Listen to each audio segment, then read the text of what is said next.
কারা এটি দিয়েছে সেটি এখনও নিশ্চিতভাবে বলা যাচ্ছে না। আপনারা নিশ্চয়ই জানেন যে কার্যক্রম নিষিদ্ধ হওয়া আওয়ামী লীগের যে কর্মসূচি, লকডাউন কর্মসূচি, সেই কর্মসূচিকে ঘিরেই কিন্তু সন্ধ্যার পর থেকেই বেশ খানিকটা উত্তপ্ত পরিবেশ বিরাজ করছে গোটা রাজধানী জুড়ে। এবং পল্লবীতে আগুনের ঘটনা ঘটেছে। এর আগে আমরা দেখেছি ঢাকা বিশ্ববিদ্যালয়ের যে টিএসসি এলাকা রয়েছে সেখানে পরপর দুটি ককটেল বিস্ফোরণের ঘটনা ঘটেছে।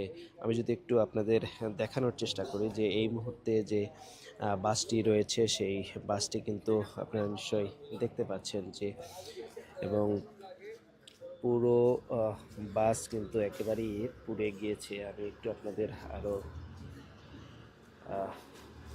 কাছে থেকে দেখানোর চেষ্টা করছি যে এই বাসটি মূলত সারাদিন তারা যাত্রী পরিবহন শেষে মূলত সন্ধ্যায় অথবা রাতের বেলা এটি কাজ শেষ হওয়ার পরে তারা এখানে বাসগুলো সারিবদ্ধভাবে রেখে দেন। নিশ্চয়ই আরও অনেকগুলো বাস পেছনে যারা অপেক্ষমান আছে সেগুলো আপনারা নিশ্চয়ই দেখতে পাচ্ছেন। ঠিক একইভাবে কিন্তু এই বাসটিও এখানে ছিল এবং এখানে আমরা দু একজন যারা প্রত্যক্ষদর্শী আছে তাদের দু একজনের সঙ্গে একটু কথা বলবার চেষ্টা করব যে ঠিক কী কারণে এই ঘটনাটি কিভাবে ঘটেছে।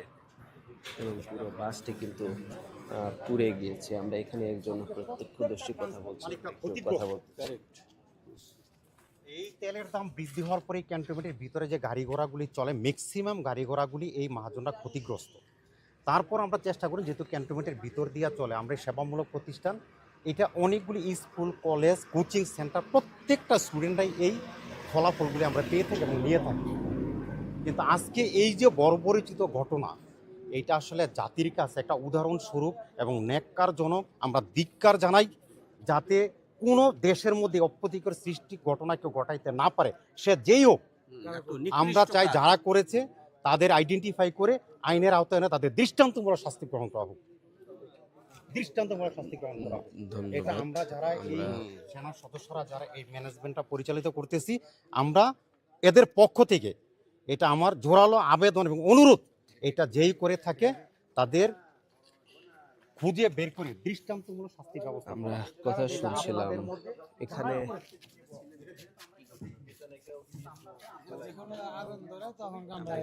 কথা একটু বলার চেষ্টা করি আসলে কি দেখেছি এটা আমরা যখন আইছি তখন দেখি এটা দাউ দাউ করে আগুন জ্বলতে আছে, ঠিক আছে। তো জ্বলার তা আমি আসার পরে 5-7 মিনিট পরে দেখি যে ফায়ার সার্ভিস আইছে। তো ফায়ার সার্ভিস আসার পরে দুই যে আগুন নিভাইলো আর কি। তো এটা কে লাগাছে, এখানে সিকিউরিটি আসছিল, যত অতি ফার্স্ট প্রথম সিকিউরিটিগুলো আসলো, কিন্তু সিকিউরিটি 3-4 গাড়ি পিছনে ছিল, দেখে সিকিউরিটিও দেখতে পাই নাই। তো এক্ষেত্রে কে আগুন লাগাইছে, পিছন থেকে লাগাম আর কি, পিছন থেকে আগুনটা ধরাইছে। তারপর আস্তে আস্তে সামনে সামনে পুরাটা ইয়ে হয়েছে। তো ফায়ার সার্ভিস আইতে আইতে পুরো গাড়ি আগুন ধরে গেছে আর কি।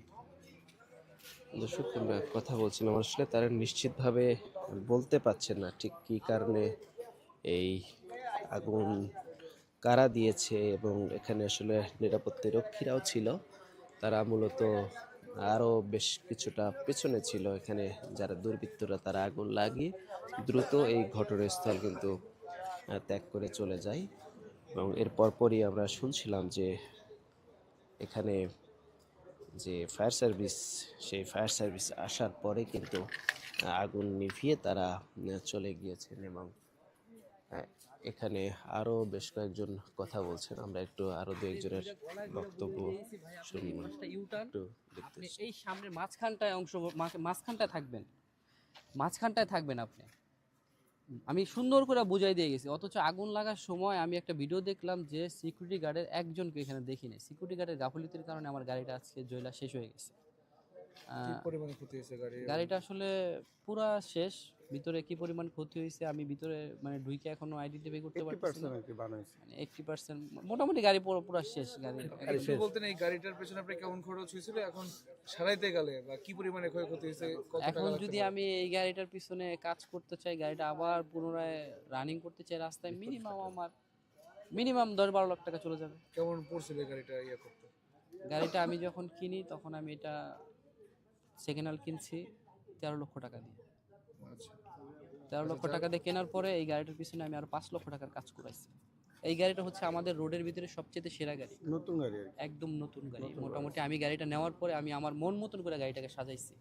গাড়িটার ভিডিও একটু আছে আমার, গাড়িটা যখন আগে ছিল ওটা দেখলে আপনারা বুঝতে পারবেন। আমাদের এই রোডের মধ্যে এই গাড়িটা সবচেয়ে নতুন সুন্দর ভালো গাড়ি। যারা এমন করলো তাদের এখন কি চান? আমি তাদের দৃষ্টান্তমূলক শাস্তি চাই। এই জ্বালাও সন্ত্রাস করে কিন্তু এই দেশে কেউ টিকতে পারে নাই, ভবিষ্যতে টিকতে পারবে না।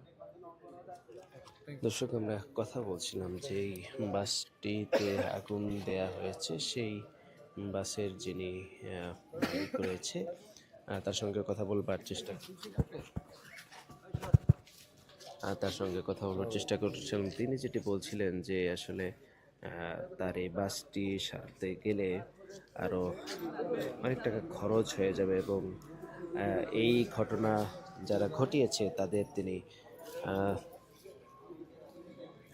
দৃষ্টান্তমূলক শাস্তিও চেয়েছেন।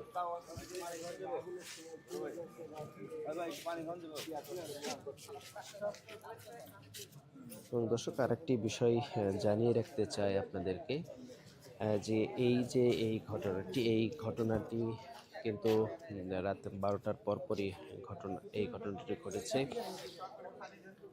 এবং দর্শক, যেমনটি আপনাদের বলছিলাম যে পল্লবীর যে এই সাগুপ্তা এলাকায় একটি বাসে আগুনের যে ঘটনা, এই ঘটনাটি ঘটেছে এবং আগুনের ঘটনায় কিন্তু পুরো বাসটি পুড়ে গিয়েছে। আমি বেশ কিছুক্ষণ আগে অর্থাৎ 12টার পর থেকে রাজধানীর বিভিন্ন গুরুত্বপূর্ণ এলাকাগুলো ঘুরে এসেছি। রাস্তার যে বিভিন্ন মোড়গুলো রয়েছে গুরুত্বপূর্ণ, সেই জায়গাগুলোতে পুলিশের যে চেকপোস্ট সেটি বসানো হয়েছে।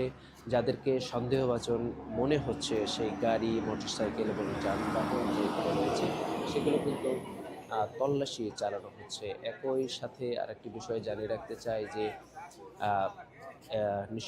কার্যক্রম নিষিদ্ধ হওয়া আওয়ামী লীগের যে আগামীকালের কর্মসূচি, সেই কর্মসূচিকে ঘিরে যেন কোনো ধরনের অপ্রীতিকর ঘটনা না ঘটে, সেই কারণে কিন্তু আমরা দেখেছি রাস্তার মনে মনে বিভিন্ন পুলিশ, র্যাবের এবং সেনাবাহিনীর টহল মোতায়েন করতে দেখেছি। এবং জনগুরুত্বপূর্ণ এবং বিশেষ গুরুত্বপূর্ণ জায়গাগুলোতে যান চলাচলের যে বাধ্যবাধকতা সেটিও আমরা লক্ষ্য করেছি। বিশেষ করে রাত 12টার পর থেকে যমুনা অর্থাৎ প্রধান উপদেষ্টার বাসভবনের আশপাশে কিন্তু মোটর সাইকেল প্রবেশ করতে দেয়া হয়নি। আমি বেশ কয়েকটি রাস্তা দিয়ে সেই দিক দিয়ে যাওয়ার চেষ্টা করেছিলাম। পুলিশের পক্ষ থেকে বলা হচ্ছে যে তাদের কাছে 12টার 5 কি 6 এরকম সময় তাদের কাছে একটি নির্দেশনা এসেছে যে মোটর সাইকেল সহ যে ছোট যান রয়েছে সেইগুলো কিন্তু প্রধান উপদেষ্টার যে বাসভবন রয়েছে সেই বাসভবন এলাকায় প্রবেশ করতে পারছে না।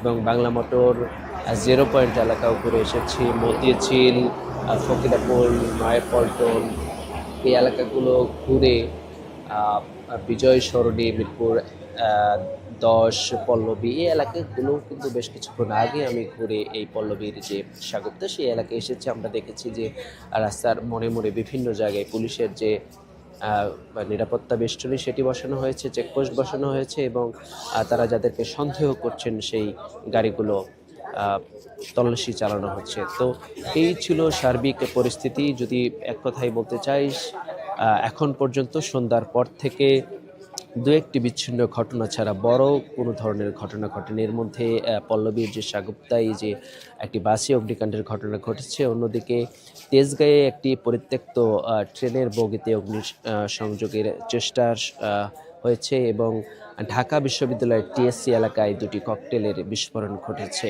এর বাইরে তেমন কোনো কিন্তু বড় কোনো দুর্ঘটনা এখন পর্যন্ত ঘটেনি। তো এই ছিল আমার কাছে সর্বশেষ। পরবর্তীতে আপনাদের সঙ্গে আবারও যুক্ত হব। সে পর্যন্ত থাকুন।